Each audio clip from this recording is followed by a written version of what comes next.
Microphone on? We doing okay? Louder. All right. Yeah, bring it up. Yeah, there you go. Testing. Testing. Oh my goodness. How about now? What? Do we have an AV guy? Thank you. All right. Well, thank you guys all for joining us in Doylestown today, and I'm very pleased to be joined by our commissioners, Chairwoman Diane Marseglia and Vice Chairman Bob Harvey, senior leaders from the Bucks County Sheriff's Office, and Heidi Rue, who has involuntarily become one of Bucks County's most critical immigrant rights leaders over the last year. So last spring, my predecessor began the process of entering into a partnership with ICE known as a 287G agreement. 287G refers to a section of the Immigration and Naturalization Act which allows local law enforcement agencies to voluntarily become deputized to perform immigration enforcement. That serves as a force multiplier for ICE. The 287G program dates back to the Clinton administration, but has been far more widely used during the Trump administrations, particularly during the second Trump administration, as a method to assist in the administration's stated goals of deporting over 1 million men, women, and children per year. 287G partnerships can take three different forms. They're different models. There is the jail enforcement model, the warrant service model, and the task force model. Those first two models, the jail enforcement and the jail enforcement and the warrant service model, they are targeted and limited in their scope.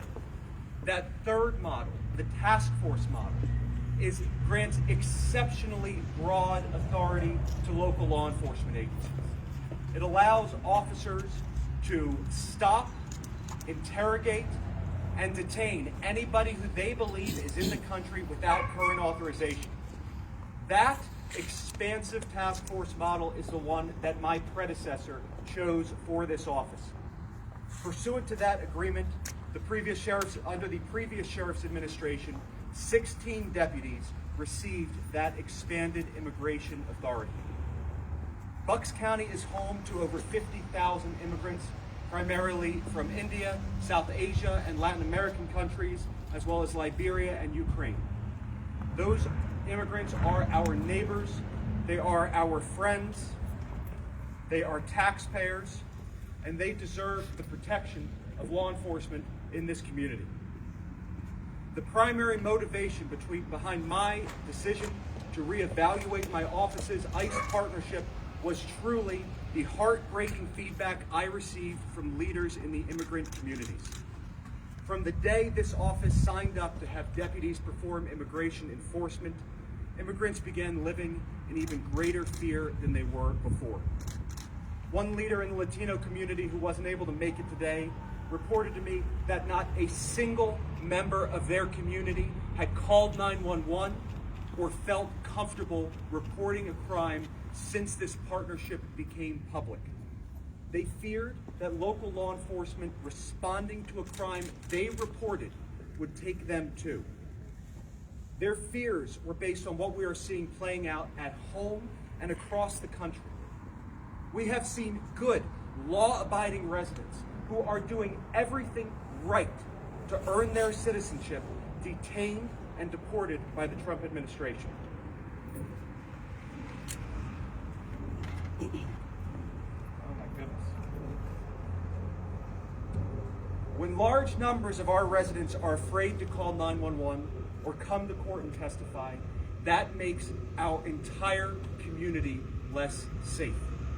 This is not a public safety problem for immigrants. This is a public safety problem for everyone. After careful evaluation, I have determined that the certain public safety costs of this ICE partnership are greatly outweighed by any potential public safety benefits that this partnership may offer. That is why this morning, I signed an order terminating the 287G partnership between the Bucks County Sheriff's Office and ICE.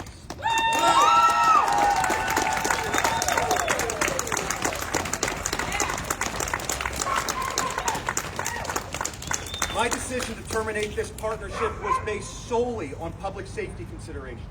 And it is my belief that this action will restore the trust between tens of thousands of our residents and the brave officers who protect and serve them.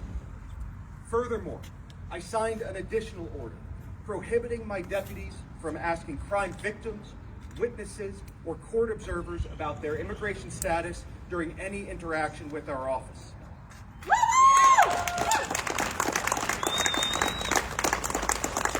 While this hadn't been our office's standard practice to do this, this measure is being implemented to further reassure every resident of Bucks County who had been hesitant to cooperate with our office based on what they had seen play out in sheriff's offices elsewhere. To the members of our immigrant communities, you are safe to call 911. You are safe to report crime. And you are safe to come into this courthouse and testify.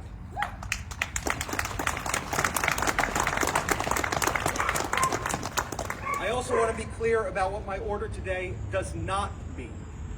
Bucks County is not, has never been, and will never be a so-called sanctuary county. Our county has not severed all ties with ICE, nor precluded future partnership with ICE when it comes to dangerous criminals. Instead, we are returning to a level of partnership we've been operating under for decades under Republican and Democratic administrations. We will not be sending our deputies into the community to perform immigration enforcement. However, our Department of Corrections will continue to share information with hundreds of law enforcement agencies, including ICE. We will ensure that actual criminals, people involved in human trafficking, fentanyl distribution, child exploitation, violent crime, and fraud, and are in the country illegally, are deported, which had been the standard practice in Bucks County for decades. ICE will continue to have access to our jail, as it always has, and we will continue to honor judicial orders to hold criminals who are already incarcerated through the standard judicial processes that would apply to any resident. We will maintain an open line of communication to ensure that we are doing everything in our power to keep Bucks County safe. After months of open dialogue with our local police chiefs and community leaders, they have affirmed that this is the right balance between protecting our community from crime and protecting our community from fear. I want to thank all of you again for coming out today. I'm going to be turning it over now to brief statements from our commissioners and from Heidi Rue, and then I will come back and take any questions that you guys might have. Thank you.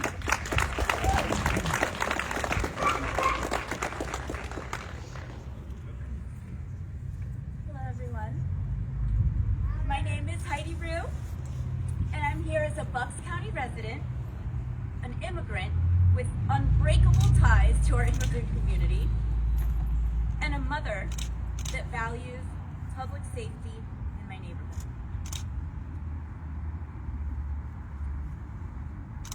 With our announcement that was just heard, our community is breathing a collective sigh of relief. Ending the 287G agreement was a necessary step towards rebuilding our relationship with our local law enforcement. It will encourage the reporting of crimes and protect vulnerable victims so they can become strong survivors. All relationships are based on trust.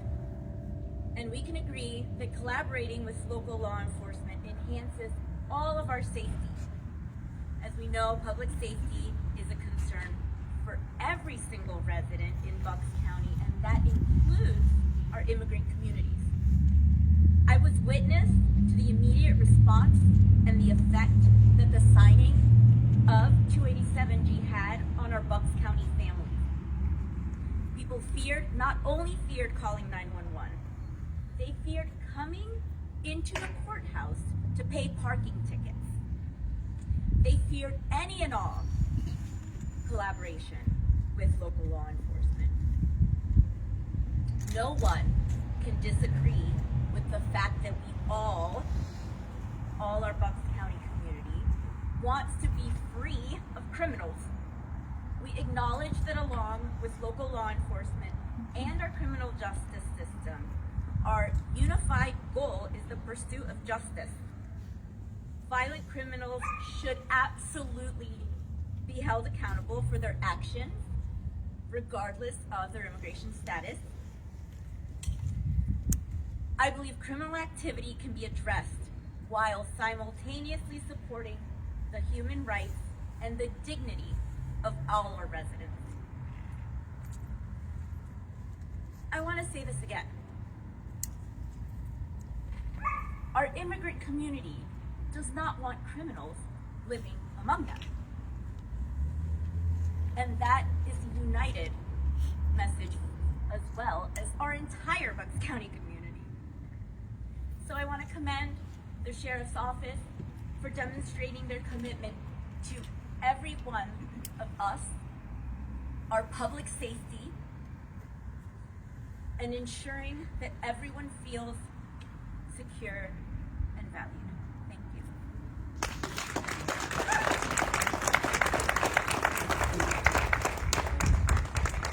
Thank you, Heidi, and the commissioners have let me know they disagree with what we said, and they echo our sentiments. So I'm now happy to take any questions. Sir. Yeah, both of them does this have anything to do with what's happening in Minnesota right now? Have you given any indication from the White House and the federal government about increased ICE presence here in Bucks County? So to answer the first question, this decision has nothing to do with what's going on in Minneapolis. During the campaign for this office, I was very clear that I was opposed to 287G on public safety grounds, but we had to come in and make sure that we could withdraw responsibly. You know, there's a reason I didn't do this on day one. I wanted to come in and see how do we actually interact with immigration and customs enforcement, and how can we ensure, again, that criminals continue to be held accountable. And once I became convinced that 287G was completely unnecessary to do that, that is when I decided to sign the order terminating the agreement. I have not received any word from the Trump administration on increased ICE activity, but I'll let you know if we do, and hopefully we don't. Hi, Sheriff. Fallon Ross from the Philadelphia Inquirer. I know you gave some examples before of how the county still may work with ICE even after ending this agreement, violent criminals you had mentioned, and would it preclude any future partnerships? Can you give more details on what that might look like, some specific examples? Sure, and I don't want to say future partnerships as opposed to just future partnership. It's not like we're pursuing any new programs like that, but for decades we have cooperated with ICE, particularly with our Department of Corrections. So this is generally what this looks like. So when somebody is detained and booked in our Department of Corrections, they're fingerprinted. Their fingerprint goes through a system called LiveScan. LiveScan distributes that information to law enforcement agencies all over the country. That way, maybe we picked up somebody for a retail theft who committed a violent crime in Oklahoma, and then they could be extradited to Oklahoma. ICE is one of those agencies. So if we pick somebody up here and ICE has some sort of an outstanding warrant for that individual, they can communicate that to us, and they can come into our correctional facility to detain that individual. And they continue to have access to our correctional facility. But what this means is we're not going to be going out into the community to be doing that sort of immigration enforcement. Thank you. Jess. Would you still honor ICE detainer requests at the county jail without a judicial warrant? So our approach to ICE detainers versus judicial warrants is based on what's called the Galarza case. So there was a case from Lehigh County a few years ago, and we just made a policy that conforms directly with that case law. We do not honor ICE detainers. We honor judicial orders. Sir. This may be for the sheriff or one of the commissioners. You know, I know you had mentioned. And who are you and who are you with? I'm sorry, I'm Dan Snyder with CBS City. I know you said this action does not make Bucks County a sanctuary county. The president did send something out today that said Wade will get federal funding from what they deem as sanctuary counties and cities starting February 1st. Do you think this may make the administration look at this or interpret this as being a sanctuary? Well, and if you guys want to jump in, but we can, the administration can say whatever they want to say. We are not a sanctuary county. We are continuing to maintain an open dialogue with ICE and all of our federal, state, and local law enforcement partners. By any definition of a sanctuary county, we are not one. If the president wants to say differently, he may, but he would be completely inaccurate in that statement. Commissioner? Tom. Tom Sofield, Levittown Now. Sheriff, 2 questions for you. One question, have you talked to ICE or the representative who is the liaison between the Sheriff's Office and the 287G program? Have you had any of those conversations? And also I'm curious, I know the Sheriff in Philadelphia has stirred some controversy with her comments about ICE and their offices' interactions. I was curious your thoughts on that. Sure. So we haven't communicated with ICE aside from the normal standard communication. So nothing about 287G specifically. But again, there is communication when it comes to prisoners who are being detained or held in our custody. When it comes to Sheriff Bilal, she marches to the beat of her own drum. And her comments, frankly, were, while they reflected an anger that many people feel, they were completely counterproductive, and she was the wrong messenger for them. First and foremost, as the executive of a law enforcement agency, you cannot threaten rank and file officers of partner agencies with arrest and detention. Next, she stepped on the toes of Commissioner Bethel. As many people here know, sheriff's offices, police departments, they function a little bit differently in Pennsylvania than they do in other states. And particularly in Philadelphia, the chief law enforcement officer is the commissioner of the Philadelphia Police. Sheriff Bilal, I believe she threatened to arrest ICE agents. That she doesn't have the authority to do that. So she absolutely blurred lines there, blurred jurisdictional lines, and caused issues there. So by and large, look, I understand that many people are angry and frustrated, but we all have our role and responsibility in this process. And as a law enforcement executive, what she did is not it. Prior to 287G, how often did the office, just to nail down on the first question a little bit, how often did the Sheriff's Office interact with ICE? Like, how regular of an occurrence is that? So not particularly frequent. Most of the interaction occurs with the Department of Corrections, and ICE and the Department of Corrections does not fall under the Bucks County Sheriff's Office. And that's going to continue. And my predecessor's stated goals for this program, which is to remove criminals, happened. It just wasn't the Sheriff's Office doing it. He wanted to be the one to do it. But we're going to be able to achieve many of those same ends without terrifying the community. Sir. Brian Sheehan with NBC 10. Can you just give a little more detail about what happened previously before you signed this today under your predecessor? If someone were to, was it strictly in the courthouse? Was it out on the street? Give a little detail about what they actually did that Sure. you are taking back. So it was never actually fully implemented. So what happened was he sought to do this last spring. And then there was a court case, and the court case kind of stayed things pending the resolution of the case.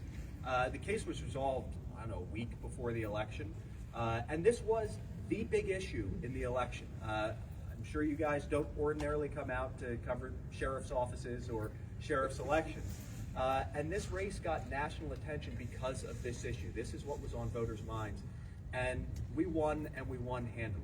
I think the sheriff got that message, and then he never fully implemented the program. The concern was what would happen if he did win, and what this program allowed. Again, that task force model, the one that he signed up for, grants extraordinary powers to local law enforcement agencies. It allows them to stop anybody, detain anybody who they believe is in the country without current authorization. So what we're doing is, while they got 16 people trained to be able to do that, we prevented that from taking effect. So was there, how many do you know, was there anyone actually detained under that program? No. Sir. Jim Melwart with KYW News Radio. This sounds like a stupid question. Obviously, the immigrant community understands why that is so terrifying. But can you explain why someone would be scared to come in to pay a parking ticket or testify in a court case or anything? Heidi looks like she wants to jump in. All right. So in the words of ICE.gov, someone can be questioned if they meet this criteria. They appear to be of a different race, And by different, I forget the exact quote actually, so you can fact check me on that. They speak Spanish. It does particularly say Spanish. They speak Spanish or another foreign language, and they work a low-wage job or are at a place that someone that works a low-wage job may be. I'm paraphrasing, but that is stated on ICE.gov. Feel free to look that up, and I fit that criteria. I am from El Salvador. I was born there, even though I'm a U.S. citizen today. I speak Spanish. I fear speaking Spanish with my son in public now. And I'm a nonprofit employee, so you know I make a low wage. Thank you. And Jim, just to add to that, there's a concept in ICE called a collateral arrest. So if ICE is making an arrest, they are theoretically able to take anybody in that area. So collateral arrests are a real issue. And then in terms of why folks might be afraid, look, there's sheriff's offices, there's police departments. People don't necessarily know the difference. I would expect a lot of people here don't understand the difference. So when they see someone in a law enforcement uniform, and they know that local law enforcement is aligned with ICE, and they know that ICE is picking people up at soccer games, at churches, at a grocery store in Norristown, taking 14 people who were grocery shopping. There is a fear to interact with anybody who is wearing a law enforcement uniform, and that is the very thing we are trying to prevent by terminating this agreement. Yes, ma'am. Could you just reiterate that point you said we were going to prohibit, I think it was as well as quote? Sure. So deputies are prohibited moving forward from questioning any crime victim, witness, or court observer about their immigration status. Now, I do want to be clear. That wasn't our office's practice before this, but we wanted to formalize it because folks were afraid that that was happening. Again, folks would come into a courthouse, or they would be afraid to come into a courthouse to interact with a law enforcement officer. So we wanted to formalize this policy to reassure members of the public. That was one thing that they think that there were others that they weren't able to no longer ask their citizens for just that. That's it. They can't inquire about citizenship. Basically, if you come into this courthouse, you are a victim, you are a witness, you're an observer. No one's going to bother you about your immigration status. You are free to come in and see the judicial process play out and be a part of it and feel safe. Jess. So you mentioned, violent criminals being a priority for immigration enforcement or being able to partnerships on that basis. We've also seen recently in Bucks County people who, for example, pled guilty to a drug possession charge, being taken from Bucks County and then detained in Lake County. Is it limited to violent criminals or people with certain kinds of violent crimes, or is it people who plead guilty to crimes in general that would be eligible for that kind of? So under the system that we've been having for decades, anybody who is booked, anybody who's incarcerated is fingerprinted, and then they go into that system. ICE is free then to have access to our correctional facility to detain that individual. But we're certainly not going to be, for something like that, or really in any case, proactively reaching out to ICE and asking them to take people. We will share information via the live scan system just as we always have, and continue the processes and procedures we always have. Thank you, Jess. Tom. Logistically, what does it look like getting out of the 287G based on like the state statutes? I would guess that possibly deputies would have to be sworn maybe as like in some sort of federal capacity. What does that look like getting out of the program? Very, very easy. I signed a 2-sentence order this morning. We sent it to ICE, and we're out. So we are out. Just to clarify, are you aware of the extent of ICE's presence in the county? It's sporadic. It's reports. Because we're the sheriff's office and they're a federal law enforcement agency, they have no obligation or responsibility to tell us about what they are doing.